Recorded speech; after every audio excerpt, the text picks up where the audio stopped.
आदिनाथ भगवान की, चैतन्य चमत्कारी चिंतामणि पारशनाथ भगवान की, वर्तमान शासन नायक वर्तमान स्वामी की, आचार्य भगवत 108 अमित गति स्वामी की, आचार्य गुरुवर 108 विराट सागर जी महाराज की, आचार्य गुरुवर 108 विभव सागर जी महाराज की, अहिंसामय विश्व धर्म की,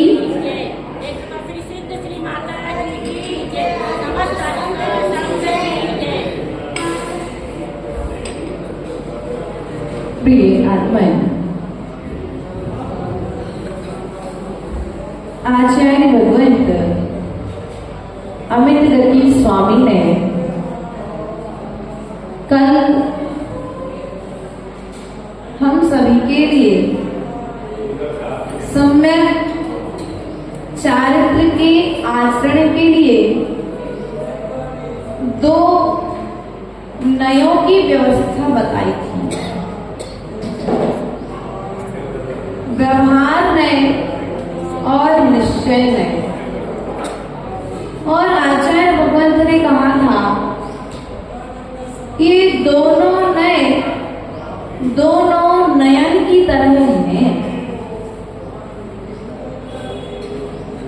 इसी बात को आज आचार्य भगवंत पुनः 20वीं कारिका के माध्यम से समझाना चाहते हैं।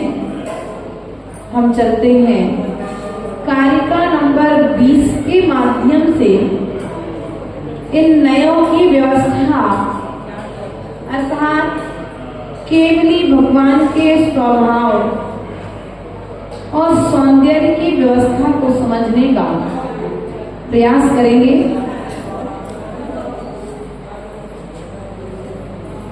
विलोके माने सत्यत्र विश्वम् विलोक्यते स्पष्टमिदं विवेक्तं शुद्धं शिवं सद्मनाद्यनन्तं तं देवमाप्तं शरणं प्रपद्ये।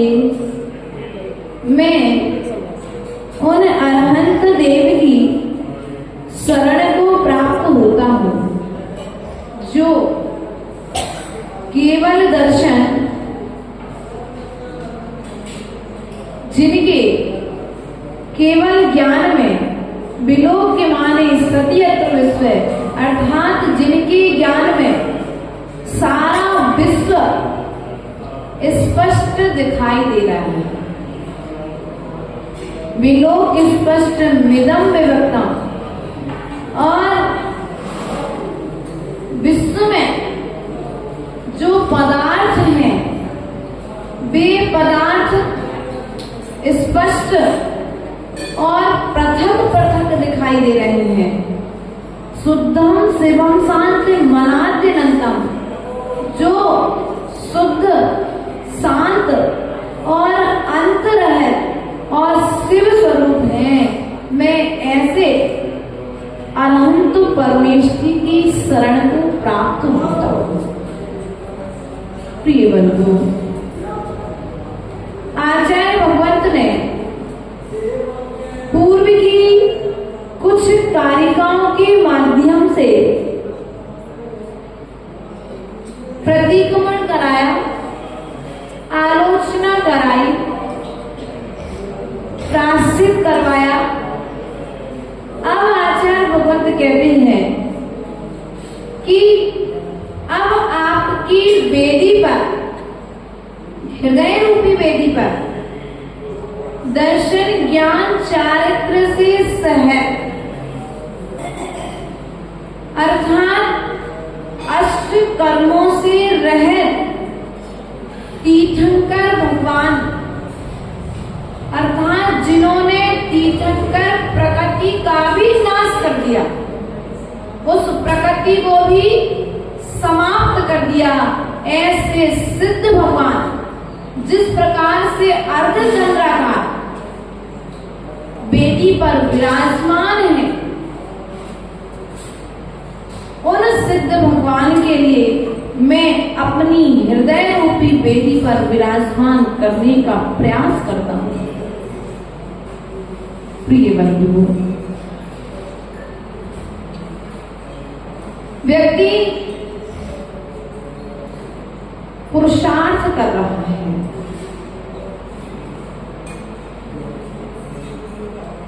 पुरुषार्थ सुबह से लेकर शाम तक पुरुषार्थ कर रहा है, लेकिन उस पुरुषार्थ को करते हुए भी उसे जितनी आवश्यकता है उन आवश्यकताओं की पूर्ति हो रही है।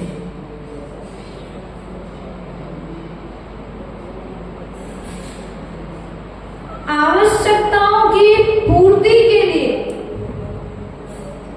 आचार्य भगवंत कहते हैं कि संतुष्ट होना आवश्यक है। क्या कहा? आज संसार का कारण है असंतोष। आज जो चीज हमारे पास है हम उसमें संतुष्ट नहीं है। यहां तक देखने में आ गया कि जिन माता पिता ने जन्म दिया और जन्म देकर के बड़ा कर दिया, पैसा कमाने योग्य बना दिया, उसके बाद में भी वह उस माँ की कोख से जन्म लेने वाला बच्चा अपनी माँ से खुश नहीं है, अपनी माँ के व्यवहार से संतुष्ट नहीं है, अपने पिता के व्यवहार से संतुष्ट नहीं है। क्यों? क्योंकि उसने अपेक्षाएं लगा करके रखी, और अपेक्षाएं जब लगा करके रखी है तो पुरुषार्थ करते हुए भी उसे कार्य की सिद्धि नहीं हुई।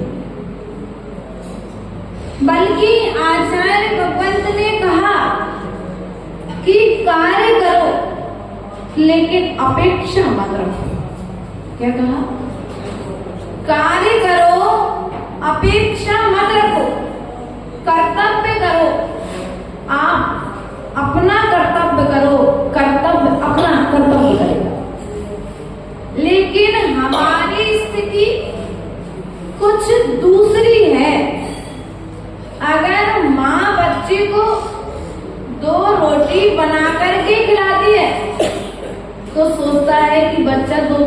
तुम्हें ला करके देगा।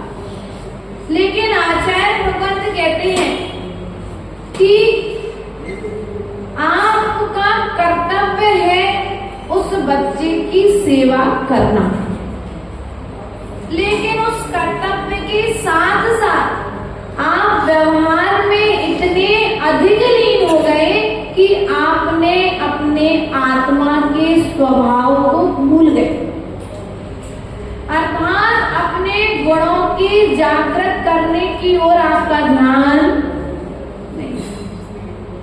जब आप एक में ही पड़े हुए हो तो फिर आगे जाकर के दुख मिलने वाला। वर्तमान पंचम काल में ऐसे जीव देखे गए हैं और देखे जाते हैं कि वृद्ध अवस्था में भी उनके पुत्र उनकी सेवा करने के लिए तरसते हैं, और कई माता पिता ऐसे देखे जाते हैं जिनके लिए बच्चा पानी भी पिलाना पसंद होता है ना। ऐसा होता है, हो रहा है हमारे अड़ोस पड़ोस में ही। अब जब तुम्हारे पड़ोसी के साथ में ऐसा हो रहा है कि उसका बच्चा उसे भोजन नहीं करा रहा है, पानी नहीं पिला रहा है, और यहाँ तक स्थिति बन जाती है जिस घर को माता पिता ने बना करके दिया है उस मकान को भी बच्चा अपने नाम पर, माता पिता को बाबर चिंता नहीं करता। गलती इसमें आपके स्वयं की है। हाँ, इसमें गलती आपकी स्वयं की है, बच्चे की गलती नहीं है। यदि तुमने, क्योंकि गृहस्थ जीवन में हो, सुबह से लेकर के शाम तक आरंभ सारंभ करते हुए पाप होते हैं, उन पापों का आकर के रोज प्रतिक्रमण किया होता। क्या किया होता? प्रतिक्रमण किया होता। भगवान जिनेंद्र देव से आकर के क्षमा मांगी होती तो क्या होता? तो क्या होता? जो पाप बंद करके इकट्ठा हो गया है वो क्या होता? धीरे धीरे। भैया टोनू किराने की दुकान है ना, और तेल का पीका दुकान पे रखा है। आज एक बूंद तेल गिर गया, तुमने सोचा चलो कर देंगे, साथ इकट्ठा कर लेंगे। दूसरे दिन फिर तेल की बूंद गिरी, तीसरे दिन फिर तेल गिरा। ऐसा तेल गिरते गिरते क्या हो गया? उस जगह पर उस तेल की चिकट इकट्ठी हो गई। अब यदि तत्काल गिरा था और तत्काल साफ कर देते तो चिकट इकट्ठी नहीं होती, वो जगह स्वच्छ दिखती कि नहीं दिखती? अब हमें क्या लग रहा है वर्तमान में कि देखो हमने तो सब कुछ बच्चे के साथ अच्छा किया, लेकिन बच्चे ने हमें बुढ़ापे में आकर के क्या दिया? बच्चे ने तुम्हें कुछ नहीं दिया। तुम व्यवहार में इतने लीन हो गए, पुत्र के प्रेम में इतने लीन हो गए, राग में इतने लीन हो गए कि तुम पुण्य करना भूल गए, परमात्मा की सेवा करना भूल गए, भगवान के चरणों में आकर के आना भूल गए। इसलिए अब तुम्हें दुख उठाना। इसमें कारण कौन? कारण कौन? तो जो गलती करते आए हो, जब तुमने पड़ोसी को देख लिया कि पड़ोसी का पुत्र पड़ोसन के लिए घर से निकाल रहा है, कारण क्या है? तो ऐसा दिन मेरे जीवन में ना आ जाए तो क्या हो जाओ? क्या हो जाओ? सावधान हो जाओ। क्योंकि यदि आज सावधान नहीं होगे तो जो घटना तुम्हारे पड़ोसी के साथ घट रही है वह घटना कल तुम्हारे साथ घट सकती है। प्रिय बंधुओं, पुरुषार्थ हम कर रहे हैं, लेकिन हमारा पुरुषार्थ हमारे अनुकूल हमें फल नहीं दे रहा है। इस बात से हम दुखी हैं, है ना? हमारा किया हुआ साक्षात हमारे किए हुए कर्म के अनुसार मुझे फल नहीं दे रहा है। एक बात आज सामने में आई तो अनु भैया बोले, माता जी कि जिसको जरूरत है उसको देने वाले नहीं मिलते, और जिसको जरूरत नहीं है उसको व्यक्ति सौभाग्य मान करके देता है ना। सत्य है बात। ये बात हमें आज दिख रही है कि जिसको जरूरत है उसको हमारा देने का भाव नहीं हो रहा है, और जिसको जरूरत नहीं है उसको हम दे रहे हैं। जैसे एग्जाम्पल, आपके घर में दो शादी के कार्ड आए। एक तुम्हारी दुकान पर काम करने वाले वर्कर की बेटी का था, और एक तुमसे बड़े पैसे वाले तुम्हारे मित्र का था। ठीक, अब तुम्हें दोनों शादियों में जाना है, दोनों शादियों में तुम्हें सम्मान मिलने वाला है, तुम्हारे लिए आदर मिलने वाला है। लेकिन अब पत्नी ने तुमसे पूछा कि देखो अपन को शादी में तो जाना है, लेकिन किसको क्या देना है। अब आप जो मुख से क्या निकलेगा, अब विचार करो। जहां तुम्हारे पैसे की कोई कद्र नहीं है, समझना ध्यान से, गलती हम रोज करते हैं ये। जहां तुम्हारे पैसे की कद्र मात्र व्यवहार चलाने के लिए, तो एक जगह तो 1100 का लिफाफा लगाते हैं और एक जगह 101 का लिफाफा लगाते हैं। क्यों? क्योंकि वो गरीब की बेटी है, नौकर है।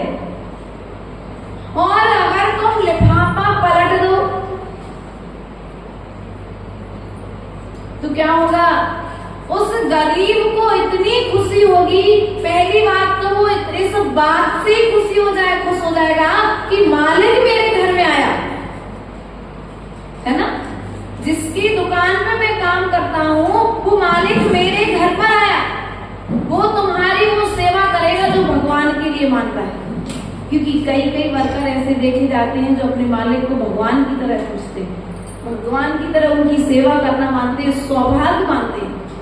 लेकिन हम क्या कर देते हैं, कई बार एक जगह तो 500 की साड़ी और एक जगह 5000 की साड़ी खरीदते समय कहते नहीं यार, इससे थोड़ी और महंगी लेते तो अच्छी लगे। क्यों?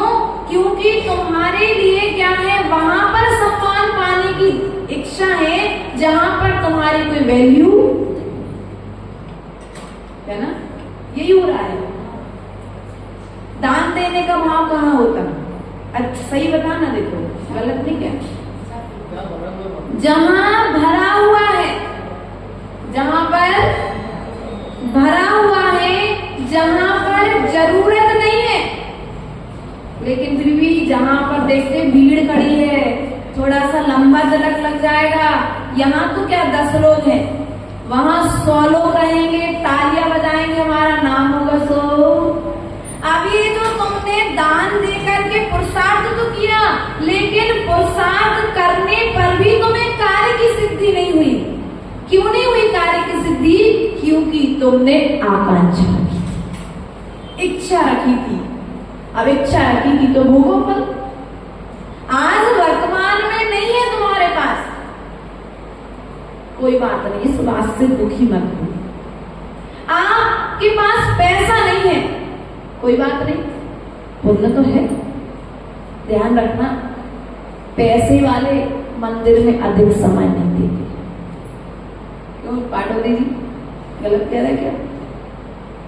अन्यथा नहीं देना, आप तो देते हो। लेकिन आपके अलावा भी बहुत सारे जीव इस संसार में देखे गए। 2012 में सम्मेलन हुआ आचार्य भगवंत विराट सागर जी के संग का। एक व्यक्ति ने अकेले लगभग खर्च पूरा लिया, 7 करोड़ लगभग दान दिए। लेकिन वह व्यक्ति पैसा तो दे पाया, लेकिन पैसा देते हुए भी पुण्य नहीं कमा पाया। उसके बनाए हुए उस स्थान में लकड़ी का पूरा टेंट सब चीजें बनाई गई थी। पूरे 350 से 400 साधु विराजमान रहे।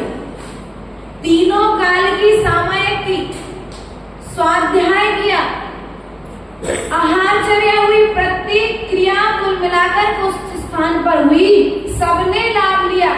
लेकिन वह जीव साधु की अंजलि में एक अंजलि ग्रास नहीं रख पाया। मात्र उसका कारण एक व्यसन। गुरुदेव ने कह दिया, पैसा खर्च कर दिया, कोई बात नहीं, लेकिन जो तुम्हारे पास में व्यसन है, बुरी आदत है, उसे आज त्याग कर दो, मैं तुमसे आहार ग्रहण ले लूंगा आहार। लेकिन पूरे 10 दिन निकल गए, 15 दिन कार्यक्रम जो भी हुआ, उसने उस व्यसन का त्याग नहीं किया, पूरे संघों का लाभ लेकर के विहार। तो इस भूल में मत रहना कि पैसा वाला जो है वो पुण्य वाला भी होगा। पैसा वाला पुण्य वाला हो ये कोई जरूरी नहीं है।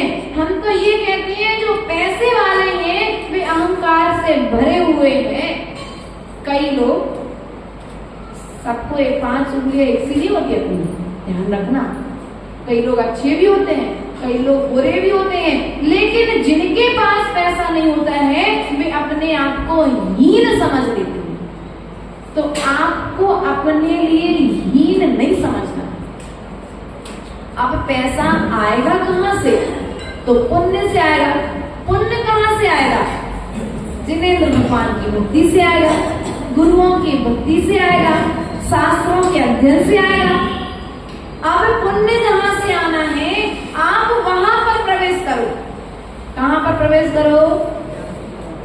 जहां से पुण्य आना है। लेकिन हमने क्या किया? पुरुषार्थ कर रहे, लेकिन पुरुषार्थ करते हुए भी आकांक्षा रख रहे। क्या रख रहे? इच्छा रख रहे कि भगवान हमने मुट्ठी भर चढ़ाया है दरिया भर, हमने एक मुट्ठी चावल चढ़ाया है, मुझे बोरी भर। क्या होगा? आचार्य भगवंत अष्टबाहुर ग्रंथ में कुंद स्वामी कहते हैं कि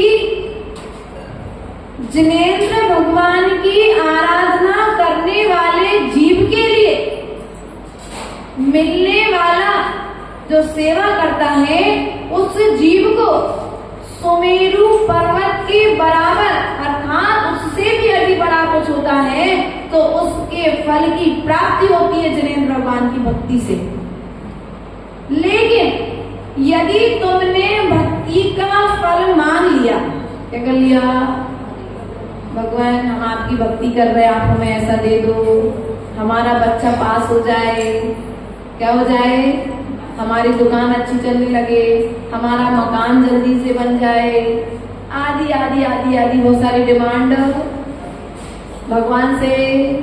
वे तो बेचारे सिद्धालय में बैठे, वो तुम्हें दुकान चलाने आने वाले नहीं है। तो आचार्य भगवान कहती है जो सेवा में रहते हैं वे आकर के तुम्हारे, अर्थात भगवान की भक्ति से जो पुण्य बढ़ता है, क्या बढ़ता है? पुण्य बढ़ता है। उस पुण्य से असाता का क्षय हो जाता है, और जब असाता कर्म का क्षय होता है, पुण्य बढ़ता है तो दुकान। लेकिन हम क्या सोचते हैं? बोलो तो, भगवान ने हमारी दुकान क्या कर दी? भगवान ने हमारी दुकान चला दी, भगवान ने हमारे ग्राहक, भगवान ने ग्राहक, कोई सिद्धालय तो थोड़ी ना भेजेंगे वो, है ना? तुम्हारे पुण्य से तुम्हारे पास में आया है, इसलिए हमारा कहने का तात्पर्य आपसे है, प्रयास और पुरुषार्थ ऐसा करो कि तुम्हारा पुण्य घटे ना, पुण्य बढ़े। क्या हो? पुण्य बढ़े। हम पुरुषार्थ कर रहे हैं, लेकिन पुरुषार्थ करते हुए भी मांग करके क्या कर रहे हैं? सुमेरु पर्वत के बराबर जो फल मिलने वाला था, उसे राई के दाने बराबर बचने देते। क्या करते हैं? राई के दाने बराबर फल लेकर के, बोलो तो, इसलिए कर्म की निद्रा स्पष्ट कहा है। दर्शन पावड़ की 36 कारिकाओं का जब अध्ययन करते हैं तो उसमें स्पष्ट लिखा है कि आप भगवान की भक्ति करो, तुम्हारे सुमेरु पर्वत के बराबर। अर्थात सुमेरु पर्वत कितना है, कितना है? 1 लाख, 1 लाख। आगे और कुछ, आगे पीछे कुछ, 1 लाख। ऊपर कितना है? गलत, अब पता करके आना कितना, ठीक। 1,40,000 योजन। कितना है? 40 योजन की चूलिका है। ऊपर में, सबसे ऊपर में पांडुक वन है। पांडुक वन के चारों दिशाओं में पांडुक शिलाएं हैं। एक शिला विदेह क्षेत्र, अपने भरत क्षेत्र की है, जिसमें जाकर के तीर्थंकर भगवान का अभिषेक सौधर्मेंद्र आदि करते हैं। ऐरावत क्षेत्र की सिद्ध शिला है। लेकिन जो पांडुक शिला, सिद्ध शिला नहीं, जो पांडुक शिला है वह पांडुक शिला बी दिशाओं में है। बी दिशा जानते हो? ईशान कोण, नैऋत्य कोण, आग्नेय कोण और वायव्य कोण। पूरा, पश्चिम, उत्तर, दक्षिण तो क्या होती है? ये 4 दिशाएं होती हैं। और बी दिशाएं भी कितनी होती हैं? 4। तो जो पांडुक शिलाएं हैं विकाय में है बी दिशाओं। किसमें है? बी दिशाओं में है। तो ऐसे भगवान जिनेंद्र भगवान की तो स्तुति कहाँ पर करता है सौधर्मेंद्र? पांडुक शिला पर ले जा करके अभिषेक करता है जिनेंद्र भगवान का। तो हमें पुरुषार्थ करना है कि हमारा जो पुरुषार्थ का फल है सुमेरु पर्वत के बराबर हमें मिलने वाला है। हम जिनेंद्र भगवान के पास आकर के ये तो निवेदन करें कि भगवान हमारा कर्म का क्षय हो, या साता कर्मोदय में आया है, या साता कर्म का उदय, कर्म का क्षय हो, साता का उदय हो। लेकिन भगवान से आकर के हम ये नहीं कहें कि दुकान अच्छी चलने लगे, बच्चे का ज्ञानामणि कर्म का क्षय हो, ऐसा तो कह सकते। लेकिन बाकी और चीजें, भौतिक साधन भगवान से नहीं मांगना। यदि भौतिक साधनों में सुख शांति होती तो शायद जिनेंद्र भगवान त्याग करके सिद्ध शिला पर नहीं जाते, मोक्ष मार्ग की ओर नहीं बढ़ते। पुरुषार्थ करो, लेकिन पुरुषार्थ के कार्य की सिद्धि होगी तब जब आप उसे जिस विधि से बताया गया है पुरुषार्थ, उस विधि से करोगे। तो इन्हीं भावनाओं के साथ में बोले परम पूज्य आचार्य गुरुवर स्वामी विभव सागर जी महाराज की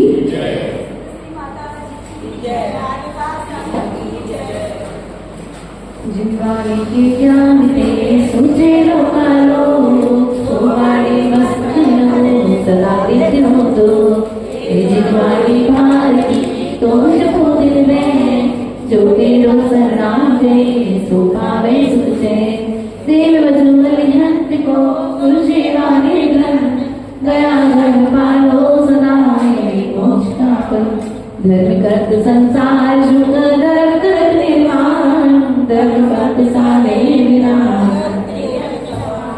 ओम प्रियम जी बुको बहुत सरस्वती देवी प्रथमान योग करणान योग चरणान योग द्रव्यान योग विरमा अर्घ्यम निर्वपामिति। गुरुवाम पातिनो नित्यं ज्ञानदर्शनायिका, चारि प्राण गंभीरा मोक्ष मार्गोपदेशिका। ओम नमो ऐर्यं स्मदाचार्य परमेश्वरी कुंद कुंद स्वामी समर्थ स्वामी पुष्पा स्वामी रविशंकर स्वामी अमित स्वामी शिवकोटि स्वामी आदि समस्त पूर्वाचार्य तिवरेभ्यो वर्तमान आचार्य भगवान विद्यासागर जी, विराट सागर जी, विशुद्ध सागर जी, विभव सागर जी दाई में विराजमान 3 करोड़ 9 करोड़ मुद्रा से तिवरेभ्यो नमः। यम नृपामिति।